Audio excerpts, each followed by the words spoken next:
Hi, I'm Steffi from Ostomy, and I have little Jacob with me. I think he's trying to poop. So I've had a few people message me and ask me to do a video on my pregnancy with an ostomy, and I think the best place to start for me, from my point of reference, really, is my pregnancy with Rara, where I had an ileostomy. I had an ileoanal pouch, also known as a jpouch, and I had a lot of pain with Rara due to massive scar tissue. I'd had open surgery before, which meant that my bump didn't really have as much space to stretch, and I found that didn't help. It took us 2 years to conceive her.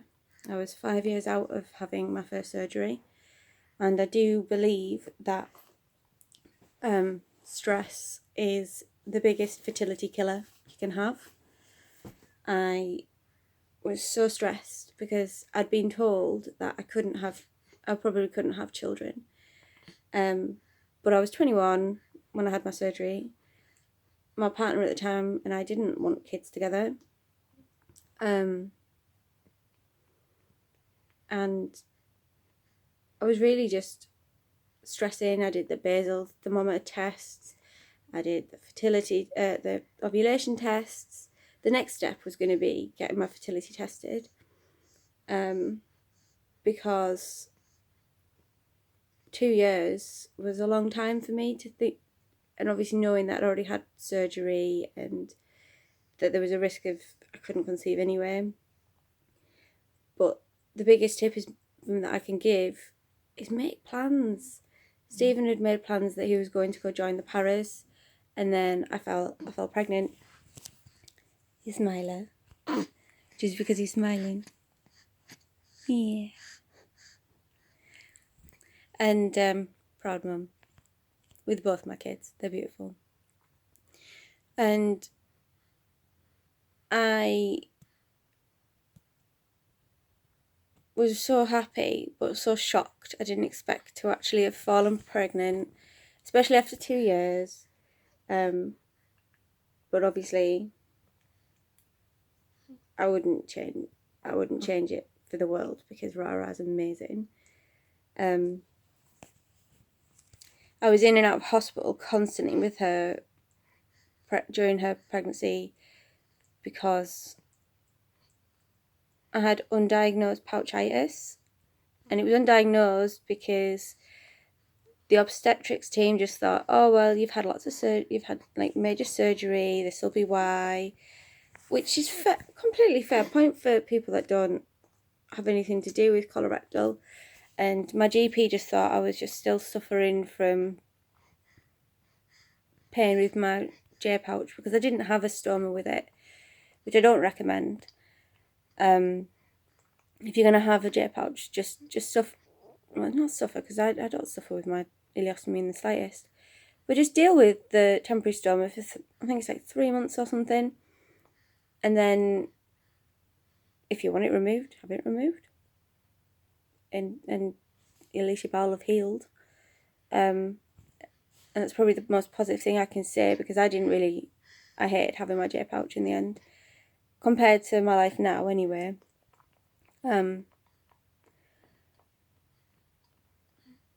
But your bowel apparently contracts, and a lot of my pain when I was pregnant with Rara and with Jacob was because my bowel was contracting.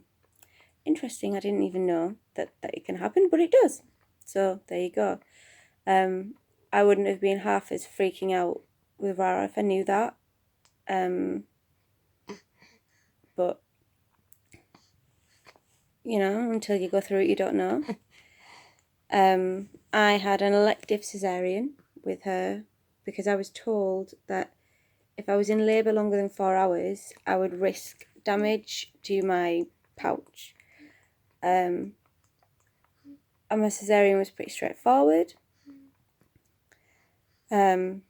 it was done on my second wedding anniversary, which I didn't really want to have surgery on my wedding anniversary. But looking back now, it means that we can do something bigger for her birthday, because I can throw in that, it's for our anniversary too. But Stephen's happy because it means he got to not have to remember bunches of dates, but he doesn't forget his family's birthdays anyway. The only thing I found that I really struggled with was having a needle in my back, because with my first surgery I found they did the one up in between shoulder blades. I don't remember what these are all called. There's so many different types, so I'm not going to say a name and I get it wrong. And he missed, and it was a trainee anaesthetist, and he missed the first time, and it was painful. But you've got to learn, and it's better to learn on somebody that's going to allow you to try again. I've been pretty much poked and prodded and pricked and had so many different invasive things already that it didn't really matter having a student anaesthetist for me. But because of that, my lower back, I have a dull ache all the time, and it's muscle based. So we have a feel, and it was only there after my surgery, so it's got to have been something to do with that. But it doesn't affect me, other than when I have needles in my back. So when I had I think it's like an epidural or something with Rara, that really took me off guard and was quite painful. And I found the recovery after having her quite hard. Stephen was really lucky. He was able to take 6 weeks off work. And you can do that when you don't have kids already. But yeah, we can do that with you. And he did all the night feeds, because he got in at like after midnight, and he couldn't, he's one of these that can't go to sleep straight away after doing lates and stuff. I can. Probably why I did nights when I went back to work after having Rara, because it's easier. I could do it because I could go to sleep, and then I would get up at 7 o'clock in the morning, and I'd look after her until he came back home from work, because he'd go to work just about 1:30. So that worked for us, and it meant that I had time to sleep, and not, because I was suffering with mild postnatal depression at the time. I was terrified I was gonna hurt her or something, which I think is any new parent's big thing. And I didn't want any more kids after her. Well, I did originally, but then because my pregnancy was so uncomfortable,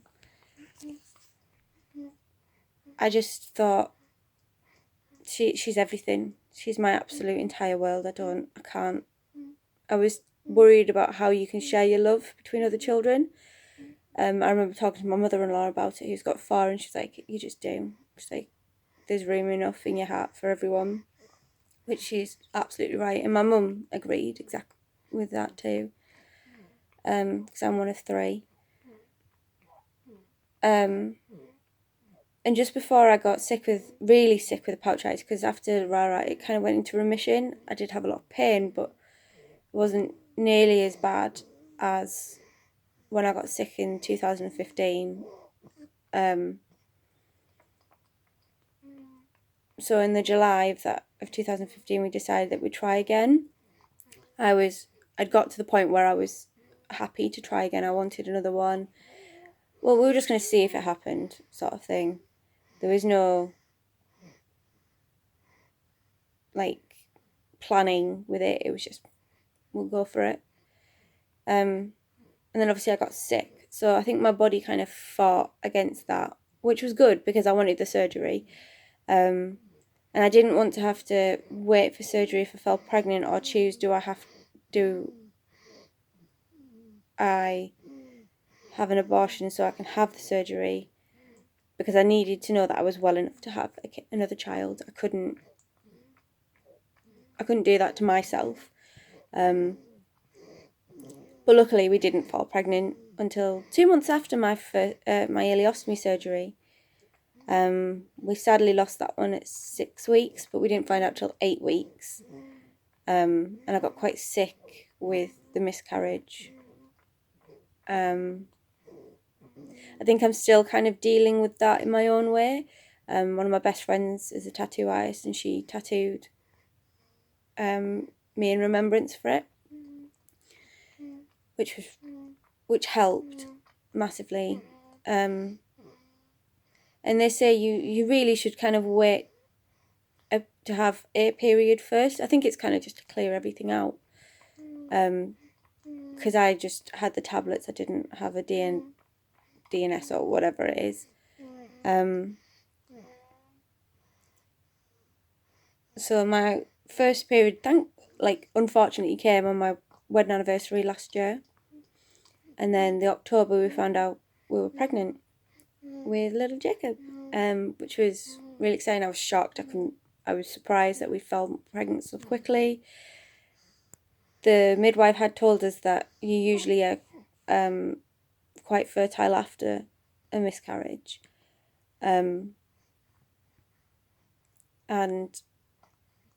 because she said that, we'd have been really devastated if we hadn't fallen pregnant. I think both myself and Stephen would have been pretty upset. But we didn't tell anyone we were pregnant this time for ages. I told 2 of my sister-in-laws, purely because I spoke to them every day. And my pregnancy was pretty fine. I think I had a couple of blockages because your baby, they think it's hilarious, I think, to lay on your intestines. Most of my blockages while pregnant were because Jacob laid on my intestines. They weren't food-based. I think I had one food-based one, and that was because he was too little to really, I think I was 3 months, so he was far too little to have made much of a difference.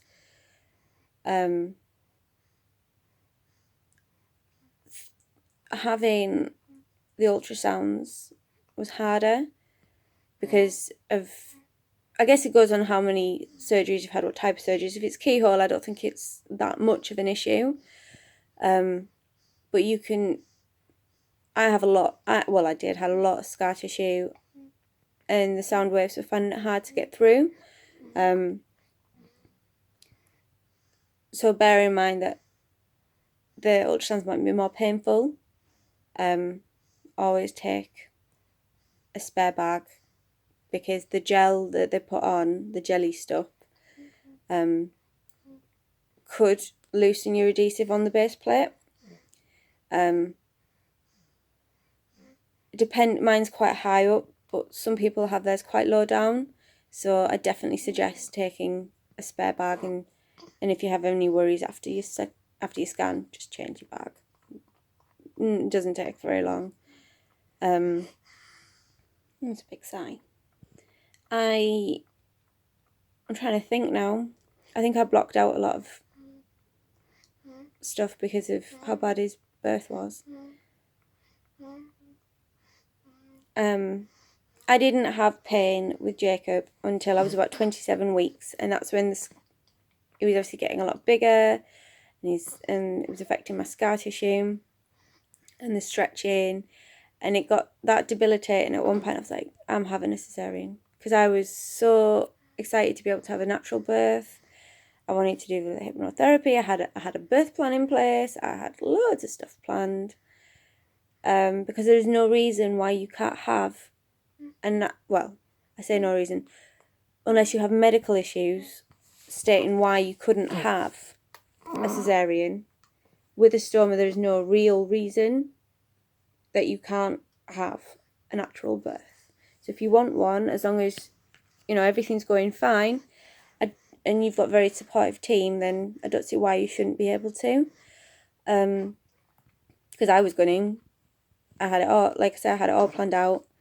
But then the pain just got too much, and I knew I couldn't go full term. I knew that I couldn't deal with the pain anymore. And I was, I don't know if it was because I'd had a miscarriage or just because of my ostomy, but I did have extra scans, and I had extra scans with Lyribeth because I had polyhydramnios, which is basically there is so much amniotic fluid surrounding the baby that it's like they're in a swimming pool. That's how it was described to me. Jacob, I didn't have that. He was absolutely fine. He was growing the way he was supposed to. If I'd gone full term, I think I was only a couple of weeks, 2-3 weeks out of being full term. He would have been in his 7 pounds something. I mean, Lyribeth was 6'6", and she was born at 36'6". And Jacob was 6'15", and he was born at 37'2". So they were both pretty healthy babies. There's got nothing wrong with them. What's the phrase that most grandparents say? They've got all the right fingers and toes, or something silly. What else? Your stomach changes size. As you get bigger, your stoma will get bigger too because the skin's stretching. And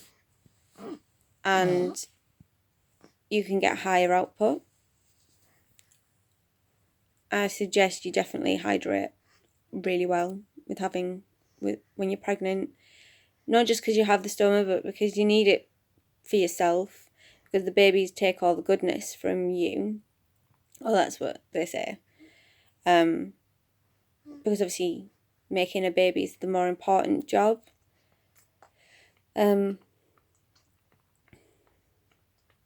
I was quite anemic with my pregnancy, and because I don't have with having the pouch and then having it removed, I don't have the lower part of my small intestine, which is where I was told the entero iron, which I'd never heard of before. You wouldn't think I'd been sick for 20 years. Absorbs into your body. But anything with vitamin C helps iron absorb into your body. So sweet potato, see oranges. Well, there's loads of stuff. I think even peas have vitamin C in.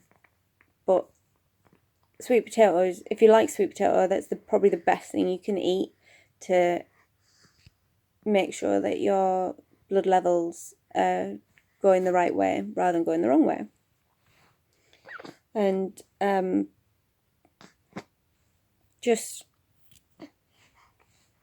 I found with the pain, having a bath every day helped. I mean, it meant I was changing my bag every day. And your hormones can affect your adhesive and how you react to your adhesive. I'd worn the Coloplast Sensitive Mio for months before my pregnancy, and then I couldn't wear it because my skin would just come out in a rash. And then I just went back to my Danzak Nova Life bag because I just didn't react to it, and it was fine. So you may need to change bags, you may need to change your products, but it doesn't have to be forever.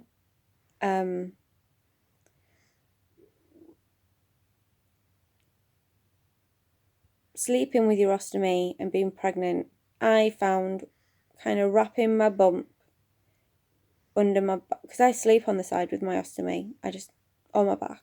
Obviously when you're pregnant you can't sleep on your back or your front. Not that I sleep on my front, my boobs are far too big for me to sleep on my front. But I used to wrap my duvet in between my knees and under my bump, and I found that it worked quite well. And it also, as my bag filled up through the night, it stopped it like dropping, and like, because as you got a bump, it's further away from like the bed, if that makes sense, when you're laid on your side. They say laying on your left hand side is much better for you when you're pregnant anyway, because it increases blood flow.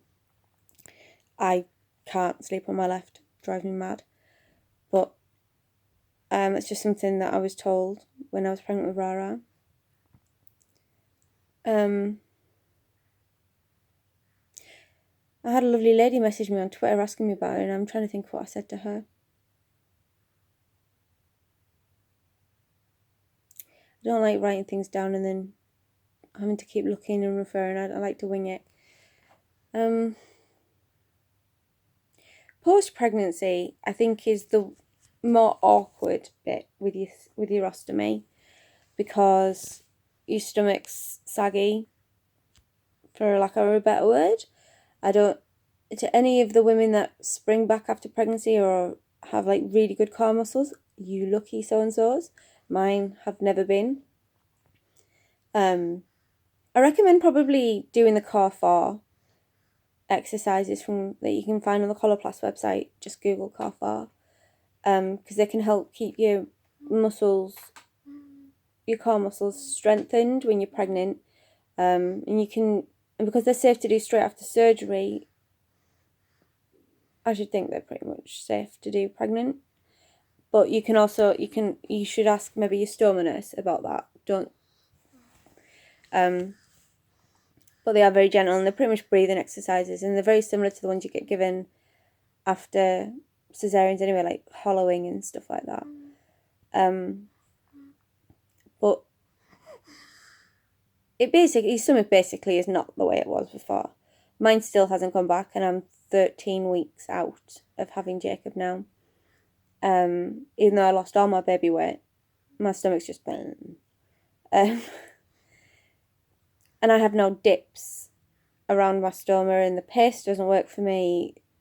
The rings aren't great for me at the moment. But I'm trying not to beat myself up about it, because I have just had a baby. I'm a mum of 2, not just 1.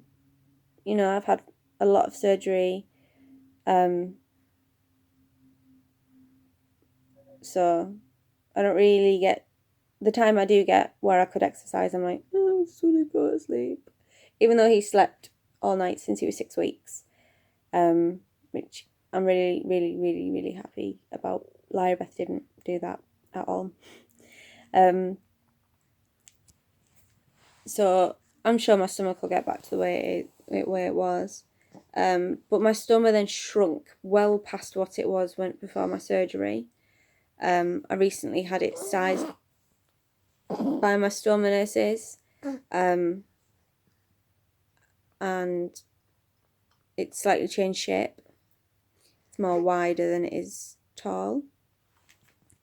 But that might stop the leaks. I found I've had a lot more leaks since having Jacob. Also, if you have a cesarean, please take a spare bag with you, because the surgeon that did mine, she just took my bag off. Now, obviously, you don't eat for so long before, so you shouldn't, other than like normal bowel secretions, which is so pleasant. You shouldn't really be doing stuff like passing anything. They just stuck a random bag, and they cut it to 40 mil, which is shocking. My stoma at the time was only like 28 or something, 30 maximum. And they stuck a flat bag on, and I'm convex, and it's just little things like that you need. If I'd thought about it, I would have taken one with me, so they could have just put it on, because they don't know. I mean, it really thoroughly annoys me when I think about it, but they don't know. They're not colorectal surgeons. I know they were going to have a colorectal surgeon on hand in case anything went wrong, but it didn't. I just found out that their surgeon was a bit docile and unprofessional, unlike my first obstetric surgeon, who was amazing. Because I went in, if you read my blog, which is www.colitis-ostomy.com, at the top of my blog I have like a section called Mum Ostomy, which, yes, if you read the stolen colon, I stole it from her. Credit where credit's due. And in there I talk about that I was going to be sterilised, and they think they've clipped one of my fallopian tubes, but they couldn't find the other one. She leant over the curtain just after he'd been put on my chest, going, "Am I being stupid, or have you already had one of your ovaries and fallopian tubes removed?" And I was like, "No." So then all the anxiety, because I can't talk right now about the start of his cesarean, because it still quite affects me, and I'm going to have some post-traumatic birth counselling for that. So then maybe I'll talk about that. But it is on my blog. I have written about it, but I can't verbalize it. So I found out that I haven't actually been sterilised, because she was like, oh, maybe your surgeon took it away with your scar tissue. And I was like, my surgeon is like my hero, so he would have told me. He knew we wanted to try for more children. He is a dad himself. He wouldn't, and he's just professional. He wouldn't have not told me. So at my appointment last week, I found out that he hadn't removed an ovary. So I have one somewhere that isn't clipped. So I'm not sterilised, which is pretty damn scary. But I'm going to be getting that sorted. I'm going to have a dye test that I should have had at 6 weeks. They're going to find and clip the other ovary, fallopian tube. As far as where it's the obstetrics doctor, surgeon that was looking after us with Laribeth, so I know that it's going to be done properly. I found that my output was much higher when I was pregnant, so you can use Morpharm, you can use pearls. There's all the different companies. What are you fussing for? All the different companies have their own version, and it's what works for you. They're usually pretty much one use only, so I suggest using it probably overnight. If you don't want to keep getting up in the night, I use them during the night. Loperamide hasn't been tested in pregnancy. I took it through pregnancy and I was fine. Other ladies have taken high doses and have been fine. Talk to your stoma nurse and talk to your obstetrics consultant, because, or your midwife, because they will be able to advise you better on that. I'm not a medical professional. I can only talk from my experience. But you can do simple things like using diet, so potato, pasta, marshmallows, anything gelatin based. That's pasta, rice. I found pastry works really well for me. Obviously chew your food really well, because obviously you are at a higher risk of having a blockage. I really wish I'd put some structure into this. So if I have missed anything that you've got a query about, just drop me a message, either Facebook, Twitter, Instagram. Drop it in the comments. I'm around on all social media platforms, and I'm currently a housewife, so there's no reason why I won't get in touch with you. But yeah, if you have anything else that you want to ask, specifics that I haven't covered, or you want a bit more detail on something I have covered, then please don't hesitate to message me. And I hope this was useful, albeit sporadic. But I am very fatigued today. So hopefully it's been okay.